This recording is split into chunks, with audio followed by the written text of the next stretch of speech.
เก่งแล้วจึงเข้ามาเทรดได้บ่เนาะสำหรับคำถามนี้เป็นคำถามที่ค่อนข้างว่าจะตอบได้ง่ายเลยเนาะก็คือบ่จำเป็นที่จะต้องเก่งเนาะในด้านใดด้านหนึ่งเนาะแต่เราต้องเน้นเก่งที่การที่จะศึกษาเนาะ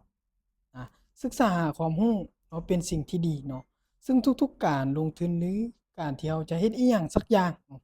ถ้าหากว่าเรามีความมุ่งมั่นกับมันเนาะหรือแสวงหาในจุดที่เราอยากเฮ็ดเนาะ ตัวนี้จะเป็นจุดหนึ่งที่สามารถพลิกในการที่เราเฮ็ดในสิ่งนั้นได้เนาะฉะนั้นในมื้อนี้คลิปวิดีโอนี้ข้อยอยากแนะนำเนาะสำหรับคนที่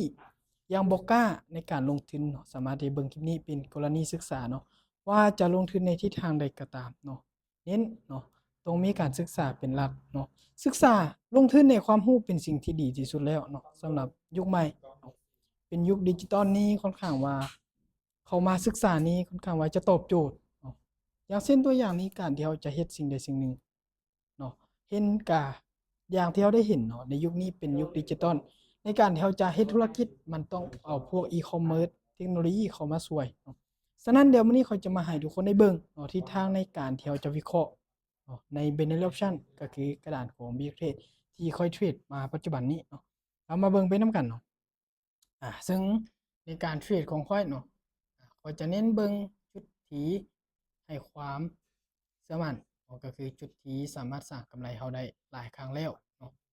เดี๋ยวเราจะมาลุ้นเบิ่งนำกันซึ่งงบประมาณการเทรดของเราถือว่าค่อนข้างว่าจะหลายอยู่เนาะเดี๋ยวก็มาลุ้นเบิ่งเนาะว่าจะมีโอกาสที่จะได้กำไรจากมันบ่เนาะซึ่งในออร์เดอร์นี้ค่อนข้างว่าจะมั่นใจฝั่ง buy จะขอ buy ขึ้นก่อนเนาะbuy ไปที่100กับ10เหรียญเนาะอ่า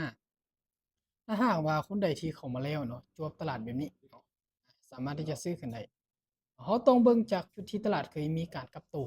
ก็คือส่วนบริเวณแนวรับเนาะถ้าว่ามันเกิดในบริเวณนี้ซ้ำๆเราพบเห็นในปัจจุบันเราเทรดเลยออกฝั่งบ่ายเนาะโอกาสที่เราจะวินนี่สูงเนาะสูงเลย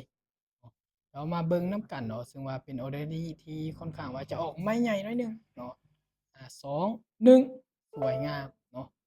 ถือว่าวินมางามๆเลยสำหรับการเทรดในรอบนี้แบบนี้เนาะสำหรับคนใดที่ศึกษาสิ่งใดเนาะมักจะเก่งในสิ่งนั้นตัวนี้จะเป็นการฝากให้ทุกคนนี้เข้าไปศึกษาการลงทุนในความรู้ที่ว่าดีละ